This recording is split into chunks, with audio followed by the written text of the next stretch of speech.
પછી એ 3-4 જણ લોકોને એમણે એમ કીધું છે કે એ અસામાજિક તત્વો છે, તો એમણે જાહેર કરવું જોઈએ. એમના વિરુદ્ધ કોઈ પોલીસ કેસ થયેલો હોય, એમના વિરુદ્ધ કોઈ પણ પ્રકારનું કાર્ય થયેલું હોય, તો એમને જાહેર કરવું જોઈએ એને કે ભાઈ કઈ રીતે એ અસામાજિક તત્વો છે, એમના વિરુદ્ધ કોઈ કોર્ટનો કેસ થયેલો હોય. અને ત્રીજી વાત કિંજલબેને બહુ મહત્વની કરી કે મને મારી પાંખો કાપી નાખવામાં આવી છે.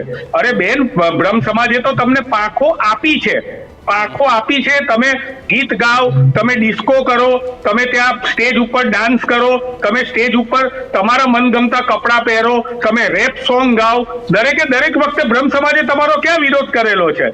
તમે આજે તમારા વિરુદ્ધમાં વાત થઈ છે ત્યારે તમે સામાજિક લોકોને અને સમાજને બદનામ કરી રહ્યા છો. આ યોગ્ય નથી. તમે એમ કહ્યું કે બ્રહ્મ સમાજના લોકોએ દીકરીઓ ઉપર ધ્યાન આપવું પડે, દીકરીઓને ભણાવવા ઉપર ધ્યાન આપવું પડે.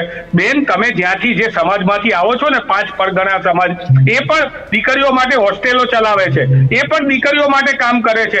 તમે ગ્રેજ્યુએટ હોય તો તમે અમારા ત્યાં અમદાવાદમાં આવો, ગાંધીનગરમાં આવો, તમને રહેવા ખાવા પીવાની મફત સુવિધા સાથે અમે યુપીએસસી જીપીએસસી ના વર્ગો કરાવીશું.